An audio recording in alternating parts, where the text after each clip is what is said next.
Univerza v Ljubljani, posebej enota Maribora, je posebej počaščena, da lahko ponovno letos že četrtič, lahko rečemo, sodeluje v etičnem obzorju misli svetega Martina Turskega. Za to pobudo se zato zahvaljujem tudi vam, gospa direktorica, za vaše gostoljubje, za vašo pripravljenost, pravzaprav tudi vaše spodbude, kot je še dejal profesor Kovač, za to znanstveno delovanje in pa razvoj.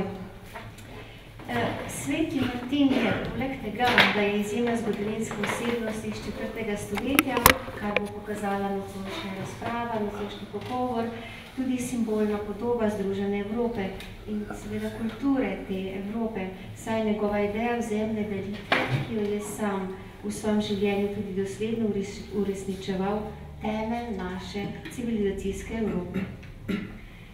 Dovolite mi, da se ob zahvali doktorici Mirjani Koren, direktorici Pokrajinskega muzeja Maribor, zahvalim tudi Celjski Mohorjevi družbi za ta uspešen projekt, za izdajo izjemne znanstvene publikacije, posebej še dr. Davidu Movrinu za odličen prevod, doktorju bratu Miranu Špeliču za izjemno spremno in tudi razumljivo, dostopno spremno besedo.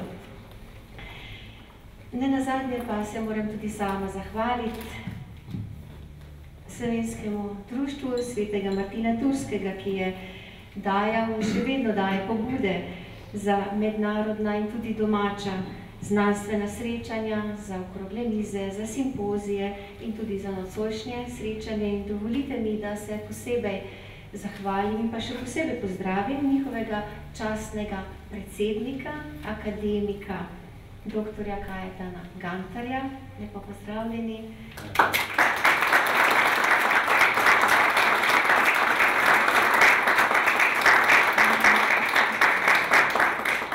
Predsednico društva gospod Tanjo Orel-Šturm.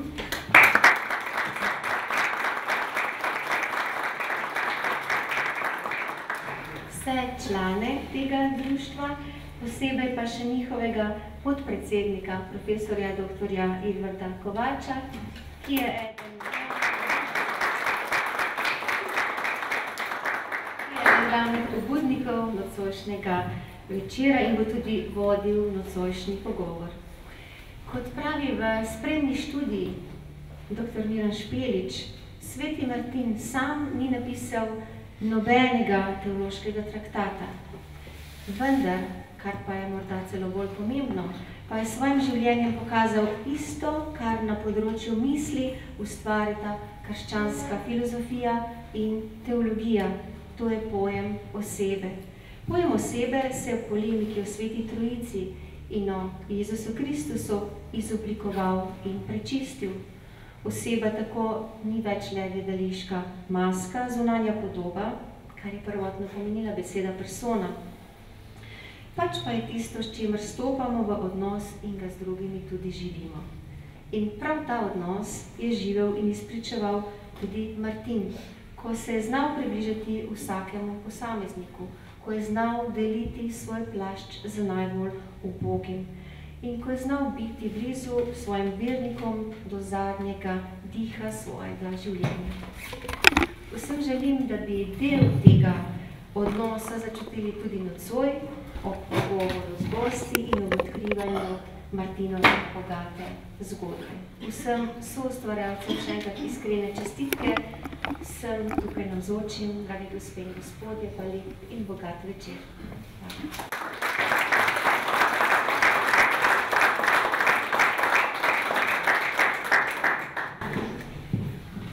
Ja, hvala lepa, gospa prodekanja, dr. Pevčeva. To je vaš nastop, je bil že takšno uvodni referat, hvala lepa. Naj rečem, prva stvar moramo pozdraviti Mohorjevo, da se je odločila kljub finančni krizi in da se založbe odklanjajo znanstvene tekste ali pa besedila, ki imajo znanstveni zgodovinski aparat, da Celjska Mohorjeva za direktorico dr. Tanjo Osvadič vztraja na tem, da bo nadaljevala Mohorjeva Slomškovo tradicijo, se pravi, da bo slovenski jezik dvignila na višji raven in tudi modrost in znanost dala širokemu bralstvu. No in v tem smislu lahko rečemo, da je tudi to Martinovo berilo, hkrati na eni strani izjemna znanstvena študija, tudi akademik Rajko Bratoš je naredil tudi študijo, ampak to, kar je zanimivo, je, da je knjiga dostopna širokemu bralstvu, no so legende, polno duhovnosti, polno duhovitosti, kot bomo videli, in nekako združuje tisto prvo zamisel grških in latinskih cerkvenih očetov, da je najglobja modrost ali pa najvišja inteligenca dostopna srcu, ki ljubi in ki je odprt. No in seveda, če dovolite, bomo sedaj tako imeli pogovor z našima sodelujočima, naprej tukaj docent dr. David Maurin. Prva stvar, kdorkoli se je učil latinsko, ve, da kakšno je zletelo, še in še, ampak vedno v razredu nas je bilo pol, ki ne da nam ni delala latinščina težave, ampak zaradi tega nismo igrali nogometa ali kaj drugega, se pravi, to je bila taka ljubosumna gospa, ki je zahtevala od nas veliko dela, profesor Mikliča smo se kar bali in tako naprej tukaj v Mariboru pri latinščini. No, najprej, dragi kolega David, kakšna je pa ta latinščina Sulpicia Severija, ali pa Severa, tega učenca Martina Tuškega, ali ti je delala preglavice, ali si lahko z lahkoto prevajal, ali te je spominjala na klasična dela, najprej tale latinski uvod, če si tako prijasno lahko daš. Hvala, Edi, za to vprašanje. Pravzaprav, za eno besedo odgovor bi bil, da je ta latinščina nekoliko vrljiva. Na prvi pogled je prekrasna. Sulpicia Sever ima klasično izobrazbo, piše v bistvu iz zaklada latinskih klasičnih piscev. Kar pomeni, da se med vrsticami ves čas bleščijo, kaj vem, Salusti, Tacit, svetovni, deloma bi najbolj rekel tudi Ciceron in drugi klasiki. Zelo berljivo piše. To, kar on govoril o Martinu, je nekaj, kar bi lahko dal študentom na začetku tečaja, pa mislim, da bi marsikdaj razumeli. Ampak so pa trenutki, kjer te pa preseneti. Ena od stvari, recimo, ki mi ne gre iz glave, je v bistvu nek samostanek, ki sem ga še čisto v zadnji fazi popravil. Miran povedal, ko on govori o teh ljudeh v njegovem samostanu uporablja izraz sacerdos, ki je pravzaprav izraz, ki ga poznamo, ki nam je domač, ki ga običajno prevajamo kot duhovnika. Ampak sulpici, in to sem prebral v nekem članku, pravzaprav tik pred zdajci, sulpici pa dejansko ta izraz napolni z neko novo vsebino, pri njem to pomeni škofa. In potem tisto berem in rečem, a je to mogoče? In sem šel dejansko še enkrat čez in ugotovil pravzaprav, da tisto, kar sem si jaz na prvi pogled čisto klasično razlagal, dejansko ima tukaj nek globji pomen. Takih stvari je še nekaj, ampak kljub vsemu je pa treba ves čas razumeti, da on piše vrhunsko latinščino. Ima par nijans, ki so v bistvu že nijanse, včasih rečemo, novega vina, ki je nalito v ta meh stare oblike. In ima še včasih občutek, da ga bo kar razgnal. Ampak kljub vsemu se pa ravna po šoli, ki jo je dobil. Ja, hvala lepa, ampak dragi gospodje, tako smo videli, da mora človek biti res strokovnjaka, ne, za te odtenke, ne, da jih zajame in smo lahko ponosni na ta prevod. Sedaj pa vas povabim, da gremo prav k srčiki Martinovega življenja.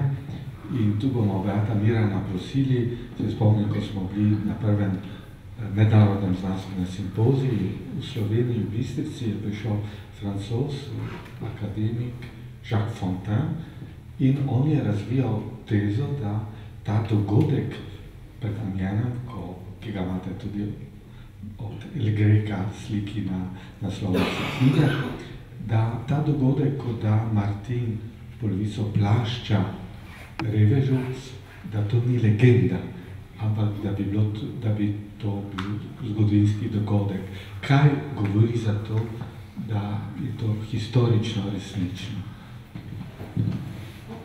Mislim, da je prvi element, ki potrjuje neko zgodovinsko ozadje tega dogodka, njegova sama starost. Legende se oblikujejo postopoma s posnemanjem nekih resničnih dogodkov in to je arhetipski pravzaprav tale delitev plašča. Kasneje se tudi še drugi delijo plašče. Imamo plašče, ki so v različnih kontekstih. Imamo prvi plašč, tisti veliki plašč je Elijev plašč, ki ga dobi Ezekiel, ki ga dobi po njegovi smrti celega. Frančišek tudi da cel plašč. Martin ga pa tukaj le deli, da polovico, ker več ne sme, po nekih tedanjih pravilih. In ravno zato, ker je ta polovica vezana na neka vojaška pravila tistega časa, je tako realno to gledati, da ni nekih poštenih dvomov v ta dogodek. Ker je tudi ta dogodek tisti ključni obrat v življenju Martina, ki potem pravzaprav daje vedno več sebe, Kristusu in tistim ubogim, ki jih je srečeval v svojem življenju. To je pravzaprav tisti prvi modelni, arhetipski dogodek, ki ponazarja vse Martinovo življenje. In potem, ko imamo enkrat Martina, ki to stori, lahko tudi drugi v legendah delajo te iste podobne reči, ampak kasneje. Legenda Aura ima verjetno potem že narejen svoj model, svoje posnemalce. Mislim, da je Martin s tem dogodkom pokazal na svojski začetek meništva na Zahodu. Na vzhodu je, recimo tak arhetipski in realni dogodek, Anton Puščavnik, ki sliši neko Božjo besedo in ki razda svoje imetje. In s tem imamo uveljavljen že začetek meništva, meništvo so že prej bili, ampak meništvo se dejansko rodi s tistim Antonovim dogodkom. Medtem ko na Zahodu se pa meništvo rodi pravzaprav z Martinom. In s to njegovo delitvijo, ko je še vojak, ko je še katehumen, ko še nima nobenih načrtov za Marmotije, za tisti veliki samostan, ampak je že to tisti preobrat, ki se zgodi. To je ta konverzijo. Avguštin ima tudi svojsko konverzijo v izpovedih. Martino je pač taka tukaj. Hvala lepa, brat Miran, za da si nas postavil v ta sobesedilo kontekst Martinovega časa, meništva, si bomo še k temu vrnili, ampak gledajte, tukaj smo vendar zato, da predstavimo to čudovito knjigo in samega Sulpicia Severija. In predno bomo o njem spregovorili, pa nam spregovoril on sam. Ne? In sem potem izbral nek tak lep, čudežen dogodek, namreč, kot vemo, je Martin Turski, Sveti Martin v svojem času, v 4. stoletju, bil proti smrtni kazni. Če malo pomislimo, da velika demokracija na svetu, kot je Združene države Amerike, še prakticirajo smrtno kazen, potem vidimo, koliko je bil pred časom kakva močna etična osebnost je bil. No in ta močna etična osebnost se pokaže tudi do odnosov največjega reveža, kar ga je lahko srečal. Pa smo prodekano prosili, če nam prebere ta kratek odlomek iz knjige.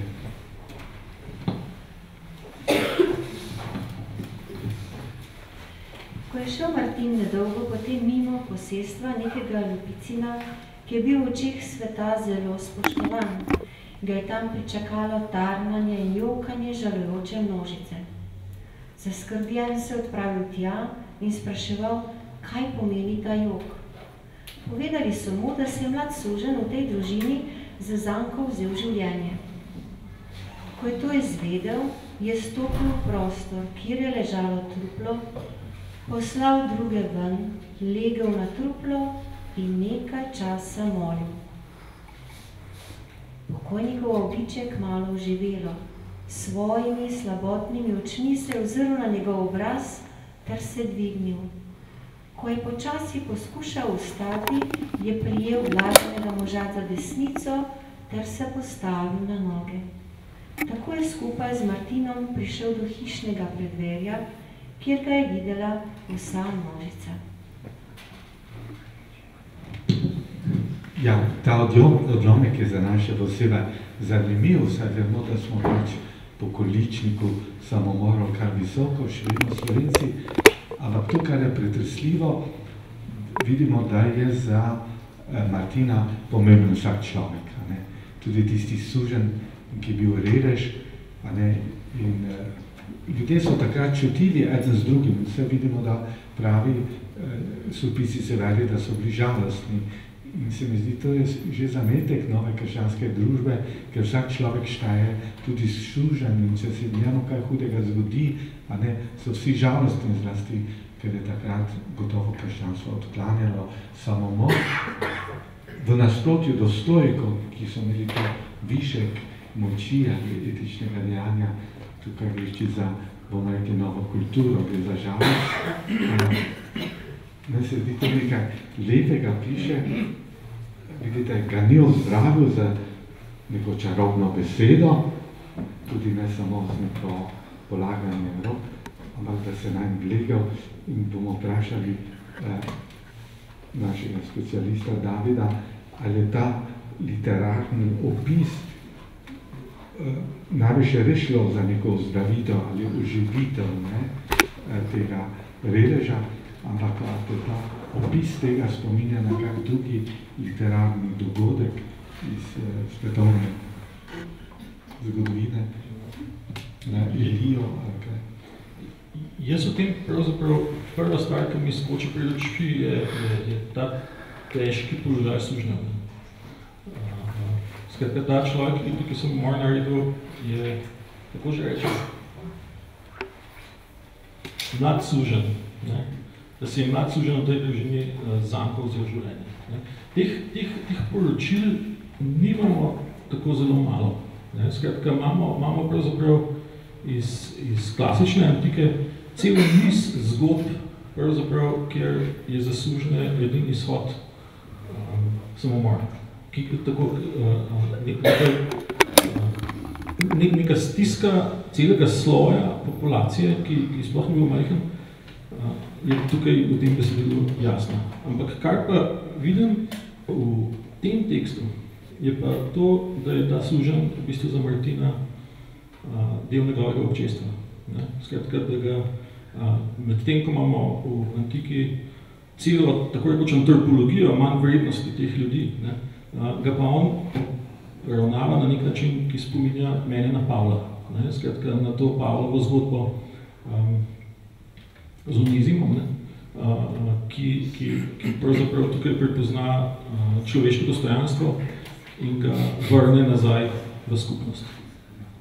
No, ampak tu si nam dal čudovito 56.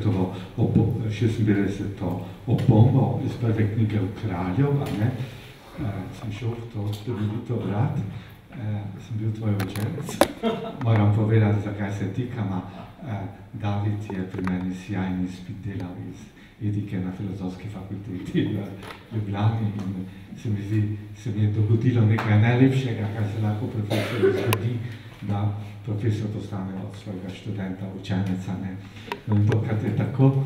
In kaj moram reči, gre za to zgodbo, ko Elija se tudi uleže nad umirajočim otrokom in ga s celotnim telesom, se pravi z ljubeznijo, toplino telesa, ga oživi, mu vrne življenja. Ne. Vidimo, da smo tudi v tej čudoviti antropologiji, nismo še pri Descartu, ko je človek razsefran med dušo in telo, to je skupaj, telo je nekaj božanskega, lepega, čudovitega in ga objema, oživlja. No in potem si nam tudi tle dal, da zaključek, da ga je zopet pripeljal k množici, da pa to spominja na Mateja Evangelij 9. poglavje, na Jairovo hči, ko Jezus tudi ozdravi tole deklico in jo potem pripelja staršem. No in se mi zdi, jaz sem bil na to še posebej pozoren, ker v slovenski literaturi je Pregl napisal takšno zgodbo Talita Kumi, ko duhovnik tudi s svojim telesom s toplino oživi otroka ali deklico. Vidite, kako se čas spreminjal, to se vam zdi čudno. Tukaj smo imeli Slomška, bil odprt duha, na Krajnskem so pa govorili o prosuli črtici, ki ga napadali. No, bomo videli, kaj bo nocoj predpremjera Pohujšanja v dolini že Florjanski, ampak kako bi rekel, kako niso na Krajnskem Evangelija prenesli. Se mi zdi to človeško toplino telesa, ki prihaja, ti nam pa tudi pogumno, kaj pokažeš, naj gremo gledati Evangelij. Hvala lepa. Ja. Zdaj pa, če smem iti naprej k našemu bratu Miranu. Veste, jaz sem se mogel kup stvari spremeniti, ne samo mišljenje, ampak preko svoje okvirje. Smisel, da nimam ustaljenih podob, ampak sem lahko marsikaj spremeniti, ko sem bral od Martina in glede meniškega življenja. Včasih rečemo, pa sej manjši brate, nismo menihje, sej smo med ljudmi in tako naprej. Če si pa menih, pa pet v kartuzijo, če že ne stično in ne boš imel opravka z ljudmi, in sam živel za nebo in tak naprej.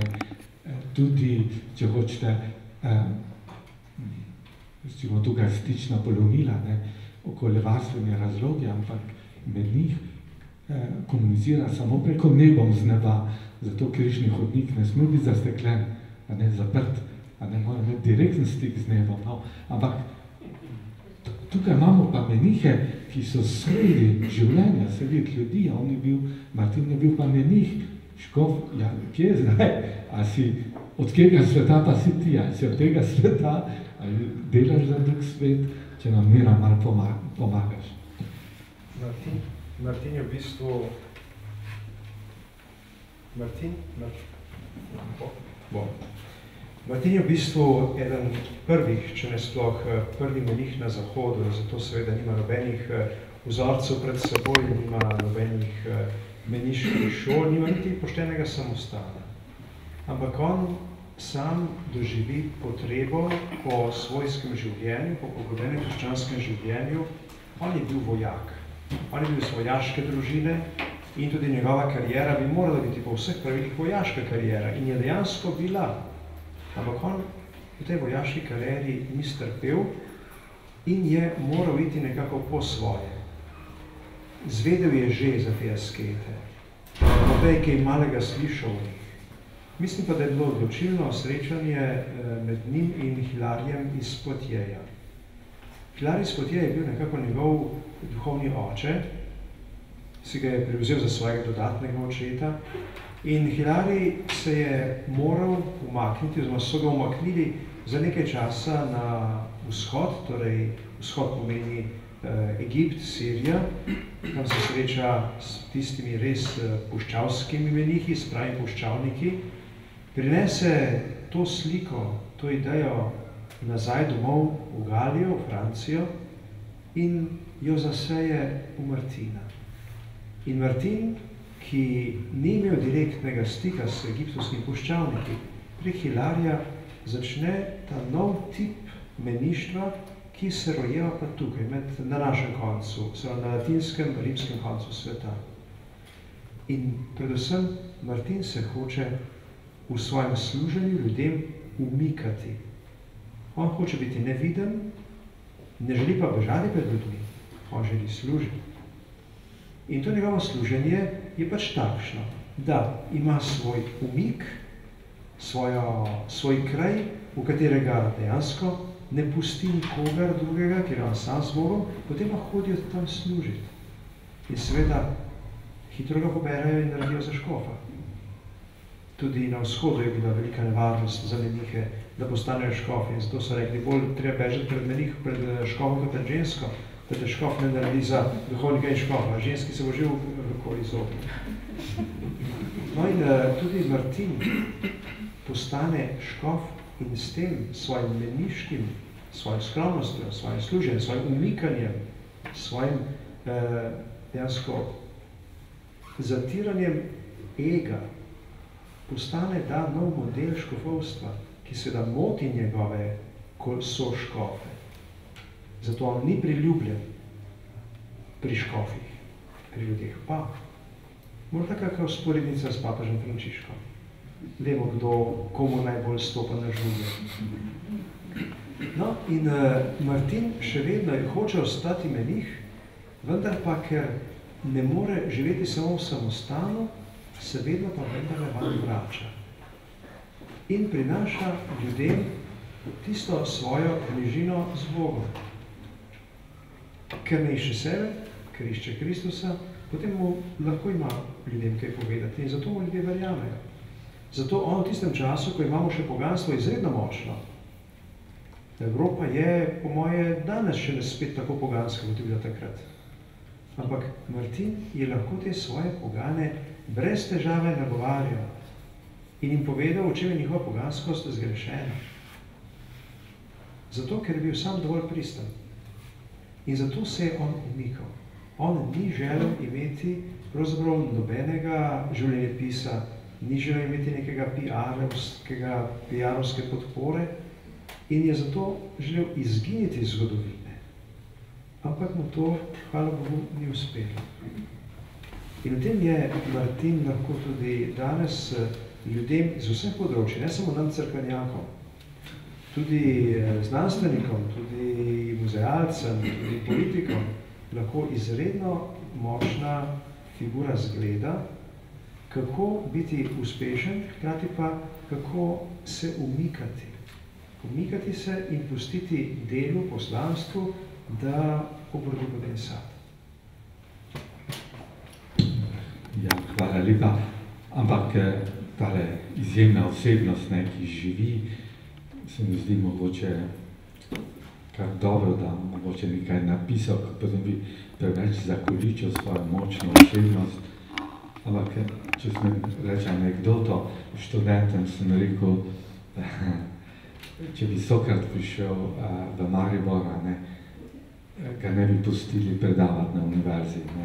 Rekli, se nisi nič objavil, se nisi nič napisal. Dobro, ampak je bil Sokrata. Naš Martin je imel tudi Sulpicia Severa. Tudi on, vidimo, tu je na eni strani Via Sancti Martini, se pravi življenje svetega Martina, potem notri v tej knjigi, kot Martinovo berilo, so pisma in so dialogi. Če nam, dragi David, malo poveš, ali je bilo takrat običajno, da so imeli biografije, hagiografije, da so imeli pisma, danes imamo sporočilce, SMS-e, ali je bila to literarna zvrst, ali je bil to način izražanja in v kakšnem razmerju pa so tale življenjepis, pisma pa dialogi, ker vidimo, da življenjepis je krajši del, ostala dela so bolj zajetna, ostali deli še bolj bogati. To je v bistvu tisto, kjer ta tekst pravzaprav briljira. Ta tekst na nek način odpre žanr. Žanr hagiografije, ki je izredno plodovit. Veste, da imate Acta Sanctorum, to so celi folianti, ki so potem nastali pravzaprav na osnovi tega. Sulpici Sever seveda ni bil čisto prvi. Drug tekst, ki je mogoče v sklopu celotne cerkve še bolj pionirski, je življenjepis svetega Antona, ki ga je napisal sveti Atanazij. In Sulpici dejansko gre na nek način po stopinjah, ki so pred njim že trsirani. Ampak hkrati In to mi je mogoče pri teh tekstih najbolj všeč. Se pa ne omeji na to. Skratka, on ves čas zavestno igra, skoraj bi rekel ping-pong s klasičnimi avtorji. Na nek način se igra s Salustijem, igra se z Livijem, igra se s Cvetonijem. Če pogledamo zdaj, kaj vem, življenjepise, ki jih je Cvetonij pisal o rimskih cesarjih, so strukturirani na zelo podoben način, kot jih imamo tukaj pri Sulpiciju Severu. Ampak hkrati je pa tukaj sporočilo novo. Skratka, Sulpicij vzame to tradicijo, to silno, izobrazbeno, retorično, če hočete, tradicijo klasične antike in jo pripelje v neko novo kulturo.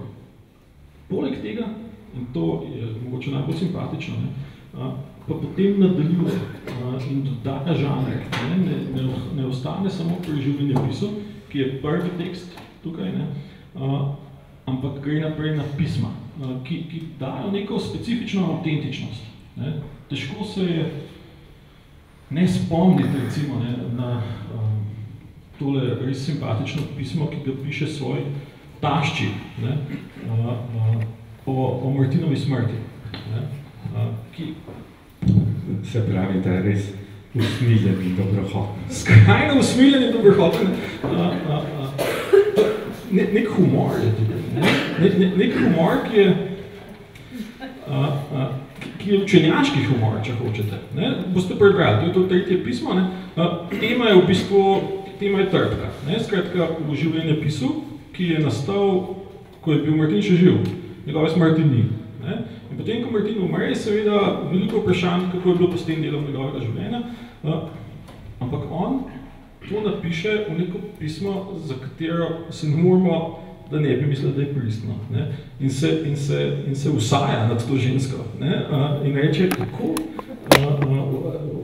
Ves čas mi stikaš po mojih tekstih, a sploh ni več nič varno pred tabo. Skratka, nek tak dialog, ki si ga lahko predstavljate, da ste ga imeli mogoče sami, kdaj s kakšno svojo taščo, razumete, če pomislite nazaj. In to da občutek pristnosti. Hkrati pa te v bistvu boleče teme, kot je sodnikova smrt, naredi nek okvir, ki naredi celotno zgodbo veliko bolj komunikativno. Mislim, da k pristnosti prispeva tudi tista misel, da to ti pišem samo zato, da ti to zveš, da ne boš slučajno komu povedala. Se pravi, beremo prevod, prosim, razstroji to vsemu svetu. To je znamenje pristnosti tega pisma. Kot vemo, je bila osnovana evropska kulturna pot svetega Martina iz Sura Sombartel, ki je skozi celo Slovenijo. Moram vam povedati, da je švicarski veleposlanik, dr. Fuchs, ki je v Sloveniji veleposlanik, je celo pot svetega Martina prehodil iz mađarske meje preko Maribora, se tja do Primorske. In rekel, ko sem hodil, sem godenjal, kdo pravi, da je Slovenija mala. Prehodim, ne? Ampak, dobro, a je Slovenija zelo mala, ne skupaj Martin. Vsekakor vemo, da je šel skozi naše kraje, pa bomo brata Mirana prosili, naj nam pove, mislim, kje neki naj bi on šel, a ne? Tam največ ne gre sveta Martin, po svetega Martina, in kaj je on tu pri nas našel ali gledal, poleg mogoče divjih prašičev ali še česa. Njegova prva pot skozi naše kraje je bila še v zgodnem otroštvu. Rodil se je v Sombotelju, v tedanji Savariji, v veliki vojaški posadki, kjer bi njegov oče pravzaprav častnik. Bil je pa potem njegov oče predstavljen v Pavijo, v tedanji Ticinu, in tja je šel z vso družino. In že takrat kot otrok je očitno moral prepotovati naše kraje. Otroci pa, ko greste na morje, z otroki veste, kako so, kako zanimivo in gledajo okrog sebe naravo. Prenesel je to in takrat verjetno njihova prevozna sredstva niso bila tako udobna, kot so vaša. Skratka, to je bila njegova prva pot skozi naše kraje.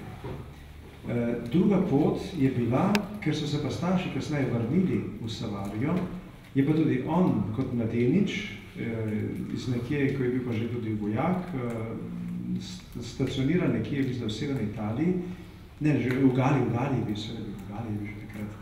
Pa na pobudo Hilarija se vrne domov. Hilarij je veliko poslanstvo, verjetno malce teološko že, ali pa morda tudi čisto pastoralno. Vemo, da je krstil svojo mater. To je spet neka zanimiv dogodek iz njegovega življenja. Navadno starši poskrbijo za krst svojih otrok. Tukaj pa se stvari malo obračajo. In morda je spet tukaj Martin lahko zgled za kakega za kasnejše čase. Doma očeta ni uspel vrniti, mater pa. In takrat najbrž je imel kako malo teološko poslanstvo v zvezi z arianizmom, ampak potem zelo malo piše, tudi on se ni upoglavljal neke teološke spore. In seveda, ko se je vrnil nazaj v Galijo, je moral iti spet čez naše kraje. Hodil je po rimskih cestah, Rim je imel zelo dobro izdelano cestno mrežje in kot veste, tudi naši sodobni graditelji avtocest morajo nekaj stroškov dati arheologom, da jim odkrivajo stvari pod trasami in dostikrat pod trasami sodobne avtoceste odkrivajo tudi rimsko cesto.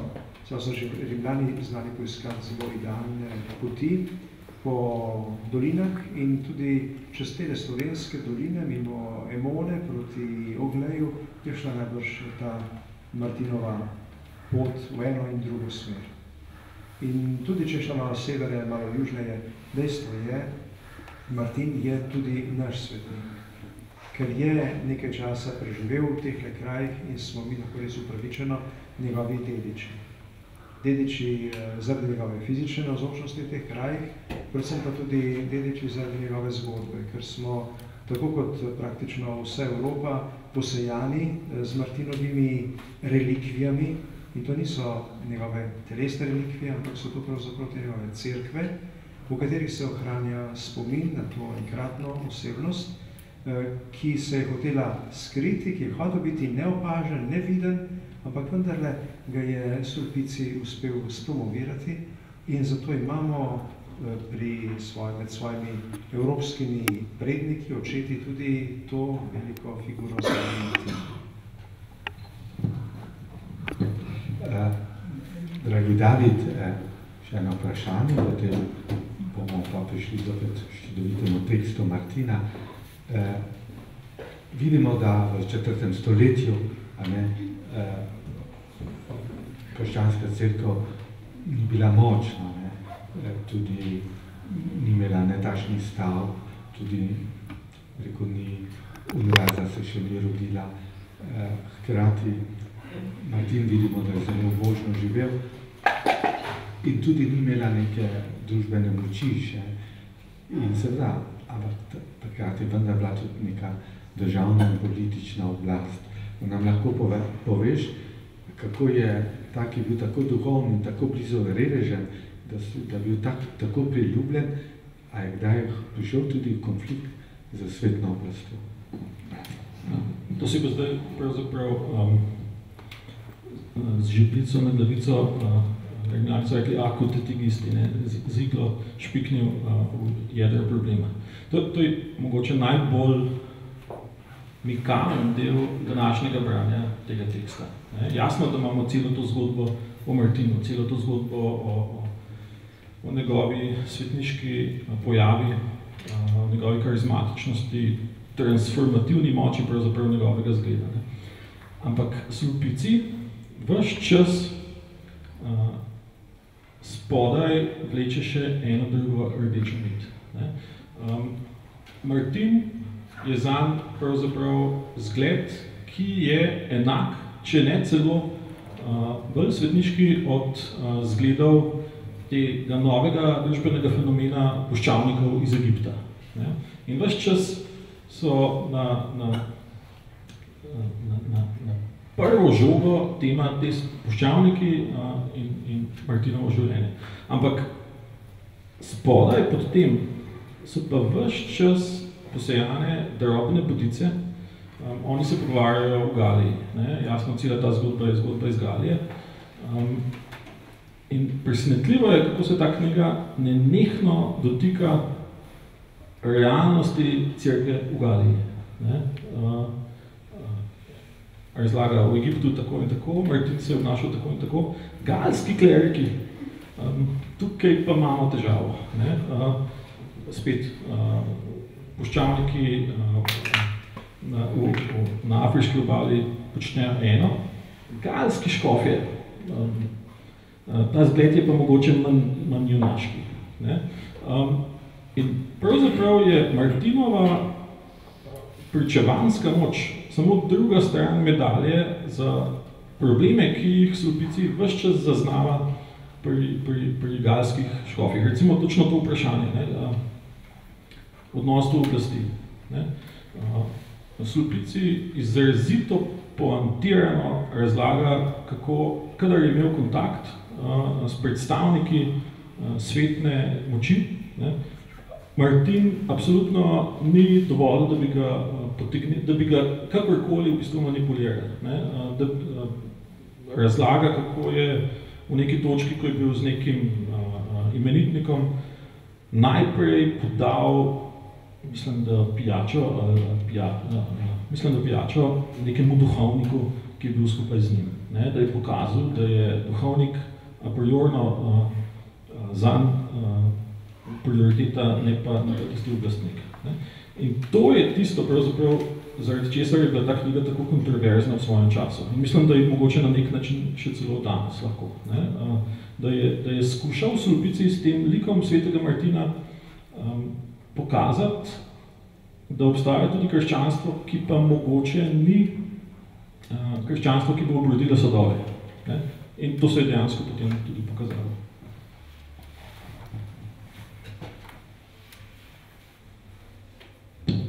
Ja, hvala lepa. No, pa prihajam zdaj k zadnji temi, ne? Se pravi, odnos do narave pa do vseh živih biti. Ko sem to bral, sem se kar raznežil, ne, kako pišejo v teh dialogih, kako stari in vol, pa ne, počasti vola poskrbita, da puščava postane rodovitna, se pravi, da je pozorno vseh vrtov, cvetlic, bujnega rastlinja. Potem naslednje poglavje govori o odnosu meniha do volkulje, kako se volkulja pokesa, ne? Čisti preko personifikacija tega odnosa. No in, ampak sem pa izbral ta odlomek, ki se mi zdi pravzaprav tako lep, kjer Anahoret, te vrste meniha, ozdravi levje mladiče, pa gospod Prodikanja zopet prosimo da prebere tekst. Četrtega dne se je odpravil nekoliko naprej, ker je pospremil meniha, ki sta odhajala. Zagledali so nenavadno veliko ljudi, ki jim je prihajalo naproti. Čeprav je zver naletela kar na 3 ljudi, je točno vedela, komu naj se obrne. Vrgla se je pred noge Anahoreta in je sklonjena naprej z jokom in stokanjem izkazovala čustva nekoga, ki mu je hkrati hudo in ki prosi. Ganila je vse, še zlasti pa tega, ki je spoznal, da se obrača nanj. Pokazala jim je pot in sledili so ji. Tu in tam se je ustavila in se ozrla. Tako je bilo moč razbrati, kako bi rada, da ji Anahoret sledi. Kaj bi še razlagal? Prišli so do njene votline, kjer je nesrečnica hranila 5 že velikih mladičev, ki so se rodili slepi in so tavali v večni temi. Mati je drugega za drugim prinesla skale pred Anahoretove noge. Ko je sveti mož naposled spoznal, kaj zver zahteva, je zaklical Božje ime in se z roko dotaknil zaprtih oči mladičev.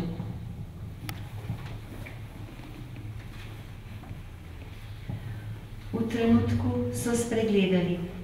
V oči zveri je posijala svetloba, za katero so bile prikrajšane. Tako sta se brata, potem ko sta obiskala Anahoreta, ki sta ga iskala in bila obilno poplačana za svoj trud, vrnila. Kot priči sta smela prisostvovati velikemu čudežu in videla sta moč svetega moža ter Kristusovo slavo. A naj povem še o enem čudežu.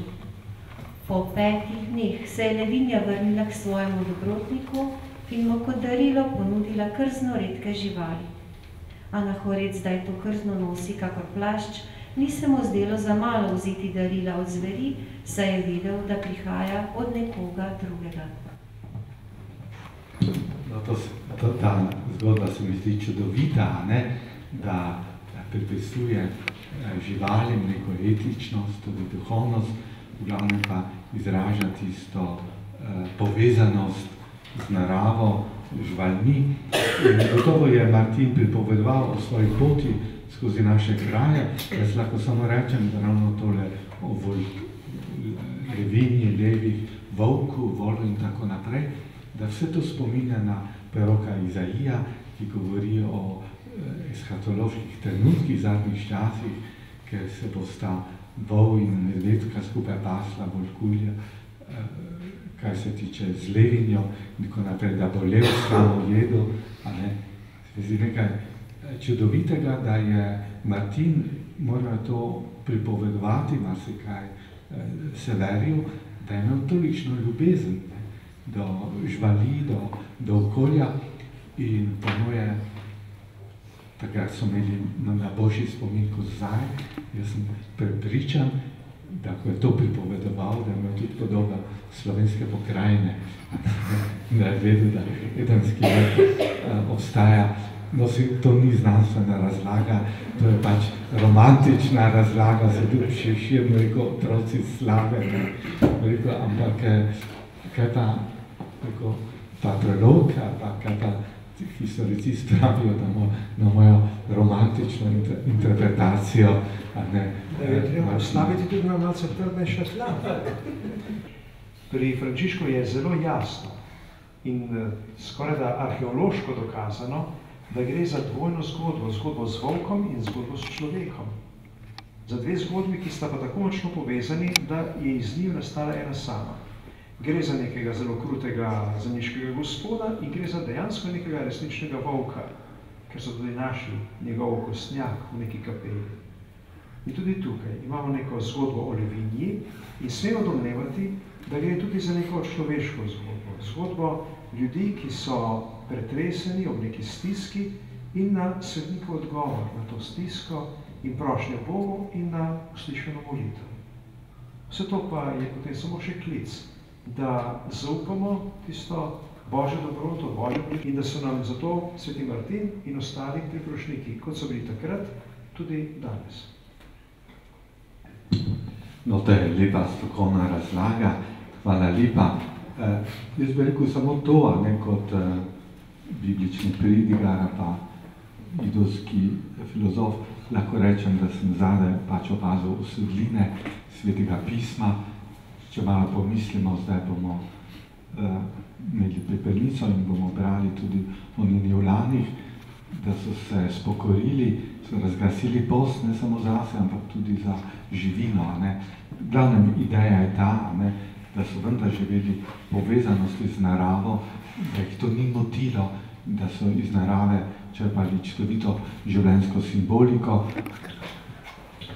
Jaz sem danes zelo vesel, da imamo v Kamnici vse 4 kupole v cerkvi posvečene svetemu Martinu. Tako vedno znova, ko se ozrem gor med našo ali tako sicer, se zagledam v kakšen detalj, ki mi še ostane skrivnosten, neznan. In zdaj sem opazil, da v tej knjigi poleg življenjepisa so še nekaj dodatna gradiva. To dejansko nisem vedel in to mi je kar malo izziv, da se bom poglobil v tole. Drugače pa tudi vprašanje o francoski kulturi, deželi. Torej zagotovo sem vesel tega romanja, ki je bilo lani ob tej obletnici oziroma že dejansko predlani, 2016 smo poromali, sem vesel tega romanja, tega vabila in potem sem tudi letos, oziroma potem pa še 2017 za mladimi poromal v tur in nekako zagotovo sem vesel te možnosti, da sem obiskal kraj, kjer sveti Martin počiva. Meni osebno je vir mnogih navdihov, tako zame osebno, kot tudi za moje življenje, pastoralno in tako. Osebno me je tudi tako vedno znova preseneti njegova pokončnost, njegova drža in tudi, da je že takrat bil velik zagovornik verske svobode. To, kar je kdaj nam, marsikomu danes oddaljena tema, je takrat nekako lepo zagovarjal.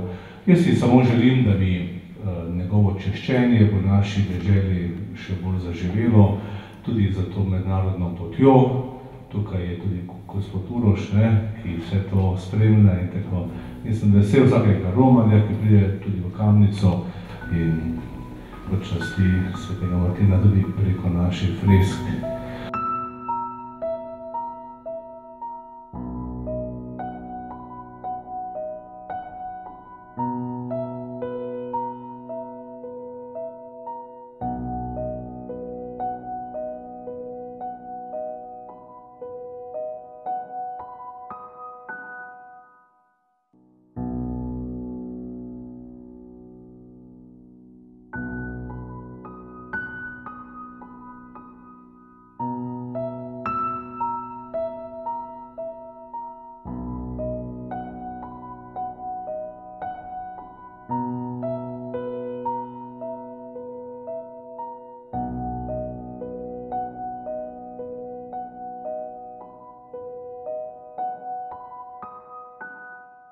Bi še mogoče naš Roman kaj povedal? No, naj povem, da Uroš pa je mačist, torej severno-vzhodni del, Via Sancti Martini, pa Via Savaria in skupaj komunicira z Mađari in še Hrvati in tako naprej, z Nemci in še kaj. Ja, hvala lepa za besedo. Torej, dragi Edi, zelo me veseli, da si me tudi osebno povabil na tole predstavitev. Glede da sem iz Štajerske, praktično je to moja domača pokrajina in ko smo začeli pred leti skupaj z našimi prijatelji iz Sombateja na Mađarskem, oziroma Sombotela, takrat ima tudi slovensko ime, našim dobrim prijateljem Robertom Orbanom, nekdanjim, mislim, da direktorjem tamkajšnjega muzeja, zdaj pa tudi zelo, bi rekel, zagnanim za širitev Martinovih poti. Še nismo tudi slutili, koliko zanimivih zgodb, tudi kulturno-zgodovinskih spomenikov je povezanih s svetim Martinom. Pot je seveda nastajala tudi s pomočjo svetega Martina. Večkrat smo se sami spraševali, kako to, da nam tako dobro uspeva, kajti vemo, pot je dolga 2500 km in že pri kakšni poti, recimo lokalnik je nekaj kilometrov ali pa 10 km je veliko težav in seveda odprtih vprašanj. Tukaj pa nam je nekako kar gladko teklo in povsod, kjer smo prihajali ne samo do lokalnih župnikov, županov in seveda tudi ostalih prebivalcev v Sloveniji, so zelo z odprtim srcem nekako sprejemali to, da bo pot svetega Martina, Via Sancti Martini, tekla skozi njihove kraje. Presenetilo nas je tudi tole, da recimo tu pri nas na Štajerskem v Prekmurju je samo 7 cerkva svetega Martina, pa imamo veliko od vinogradov in tako naprej. Največ pa jih je v okolici Ljubljane, kar je prav zanimivo. Očitno je to tudi povezano nekaj z poslanstvom svetega Martina. Prej je Edi govoril o krancih, pač o drugačnem dojemanju mogoče narave in življenja, kot tukaj pri nas na Štajerskem ali pa v Prekmurju. No, seveda bi še tole rekel, da se skupaj s prijatelji iz Italije, Francije, Mađarske trudimo, da bi bila ta pot v prihodnosti dokončana. Določeni deli še manjkajo, ampak prepričan sem, da nam bo tako kot je bilo v preteklosti z temi etapami uspevalo tudi v prihodnje. Vedno nosim seboj tudi ta zemljevid, nekaj jih imam tukaj še seboj, če bi koga zanimalo, in pa seveda na ta dnevnik, imamo romarsko knjižico, na katero smo zelo ponosni. Evropska unija nekako pač, bi rekel, deluje na nivoju regij in tudi mi smo morali te projekte izvajati na nivoju regij, zato seveda so išli vodniki samo za posamezne dele poti. Tukaj pa nam je skupaj nekako uspelo, tudi s pomočjo svetega Martina, da smo pa to izdali za celotno Slovenijo. In še danes, torej, čeprav še zadnji del na Primorski ni dokončan, torej lokacije in tudi kontrolni žigi so pa že za celotno državo.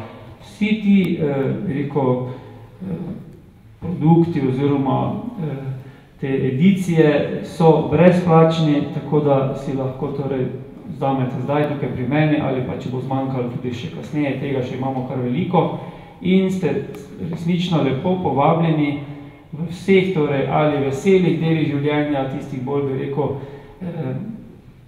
težkih delih, da se odpravite po tej poti, kajti sveti Martin in tudi sama pot vas bosta vedno torej popeljala na pravo tisto pot, po kateri torej si želite hoditi v življenju. Hvala lepa. Hvala lepa.